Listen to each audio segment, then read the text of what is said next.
বরিশালে একটি housing company ব্যবস্থাপনা পরিচালককে প্রচণ্ডভাবে শারীরিকভাবে নির্যাতন করে চেক ও স্ট্যাম্পে সই নেওয়ার ঘটনায় অভিযুক্ত মোস্তাফিজুর রহমান লিটুকে গ্রেপ্তার করেছে পুলিশ।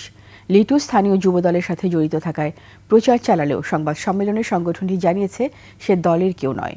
অপরাধীর কঠোর শাস্তিরও দাবি করেছে জেলা ও মহানগর যুবদল। বরিশাল প্রতিনিধি সুখেন্দু এদবরের তথ্য ভিডিওতে আরও জানাচ্ছেন সমর ইসলাম। নগদ নিয়ে এলো হার না মানা হার অফার। সর্বনিম্ন 10,000 টাকা রেমিটেন্স নগদে পাঠালে থাকছে স্বর্ণের হার জেতার সুযোগ।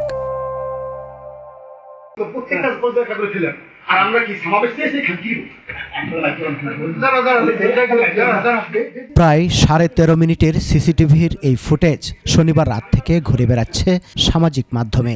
এটি গত 27 জুন বরিশাল নগরীর সদর রোডে অগ্রণী হাউজিং অফিসের। এতে দেখা যায় প্রতিষ্ঠানের ব্যবস্থাপনা পরিচালক আব্দুল আজিজকে বর্ণনাতীত শারীরিক নির্যাতন করছেন তার ব্যবসায়িক পার্টনার মুস্তাফিজুর রহমান লিটু। পরে তার কাছ থেকে 70 লাখ টাকার চেক ও সাদা স্ট্যাম্পে সই নেওয়া হয়। লিটু নিজেকে যুবদল নেতা ও স্বেচ্ছাসেবক দলের সাবেক সভাপতির আপন ছোট ভাই পরিচয় দিতেন। রুমে ঢুকে আমাকে হঠাৎ করে আক্রমণ, আমাকে মারধর শুরু করছে।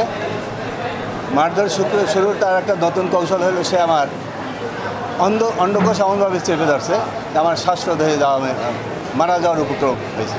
এরপর আমাকে চেয়ার থেকে ফেলে দেয়, আমাকে নিচে ফেলাই আমার বুকে পাড়া দিয়ে ধরে, গলা পাড়া দিয়ে ধরে আমাকে হত্যার চেষ্টা করে এবং বলে যে সে আমাদেরকে চেক দেয়। দেবো কেন?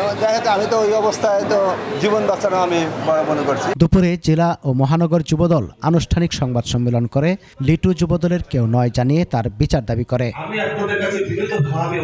সংবাদ সম্মেলনের আধা ঘন্টা পরেই গ্রেফতার করা হয় অভিযুক্ত মোস্তাফিজুর রহমান লিটুকে। তাদের ভিতরে লেনদেন নিয়ে দ্বন্দ্ব সংঘাত আছে, এরই ধারাবাহিকতায় ঘটনাটা ঘটেছে বলে প্রাথমিকভাবে আমরা জানতে পেরেছি। তো যেটা দেখা যাচ্ছে যে আসলে এই ধরনের কার্যক্রম তিনি করতে পারেন না, বাট যেহেতু এটা ভাইরাল হয়েছে এবং সে একটা ক্রিমিনাল অফেন্স করেছে, সেখানে অপরাধ অবশ্যই সংগঠিত হয়েছে এবং আমরা আইনানুগ কঠোর ব্যবস্থা আমরা গ্রহণ করব। অপরাধী যেই হোক তাকে আইনের আওতায় আনার কথাও জানায় পুলিশ। সমর ইসলাম, 21 টেলিভিশন।